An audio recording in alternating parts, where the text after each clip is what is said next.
Get your free copy of the complete tutorial at www.teachucomp.com/free. After you have opened a Camera Raw file for processing in the photo editor in Photoshop Elements, it will open within the Camera Raw dialog box. This dialog box contains the tools and processing settings used to import and process the Camera Raw data.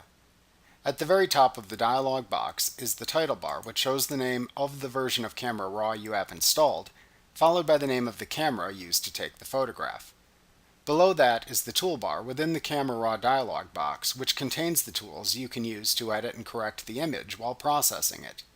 The tools within this toolbar are, from left to right, Zoom Tool, Hand Tool, White Balance Tool, Crop Tool, Straighten Tool, Red Eye Removal Tool, Open Preferences Dialog Tool, Rotate Image 90 degree counterclockwise, and Rotate Image 90 degrees clockwise.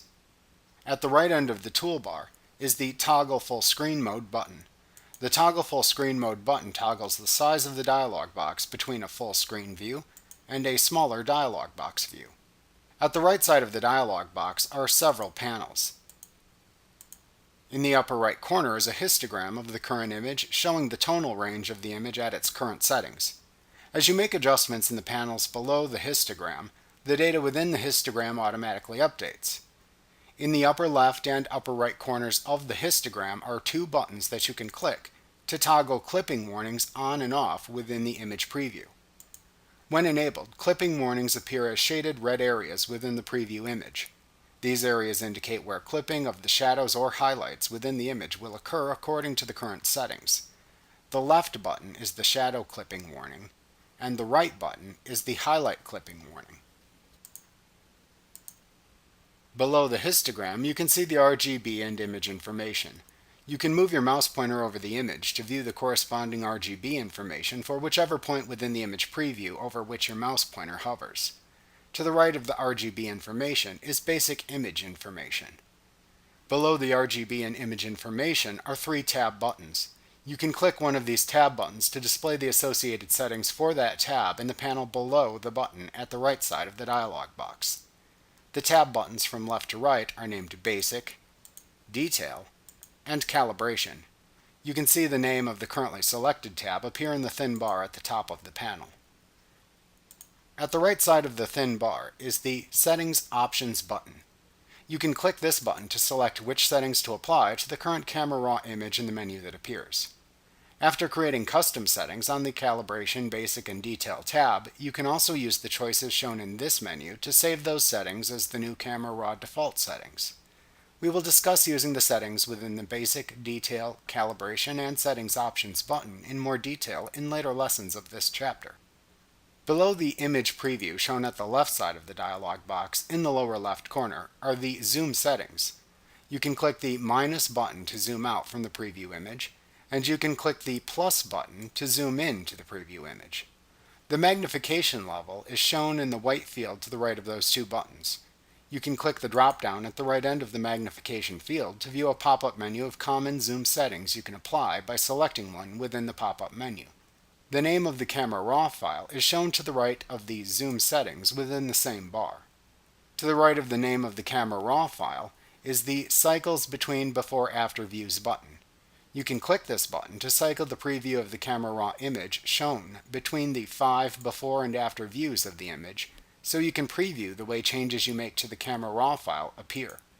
You can also click and hold down your mouse on the button to display a drop-down menu of the view choices instead, and then click the name of the before-after view you want to show in the preview window from the drop-down menu that appears.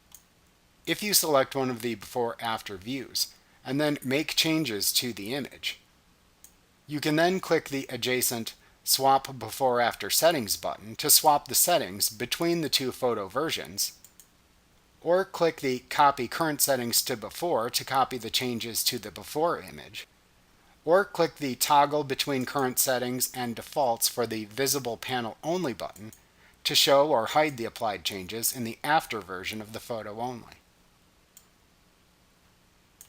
At the very bottom of the dialog box are several buttons that you can use to process the Camera Raw image file.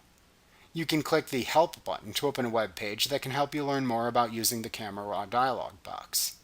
You can click the Save Image button to open the Save Options dialog box, which you can use to save a copy of the camera raw image with the settings you specify. This will be discussed in a separate lesson.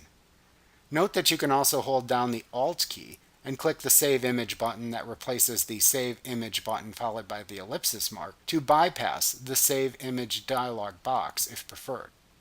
To the right of that, you can use the Bit Depth Settings dropdown to choose the desired bit depth to use for the camera raw image file.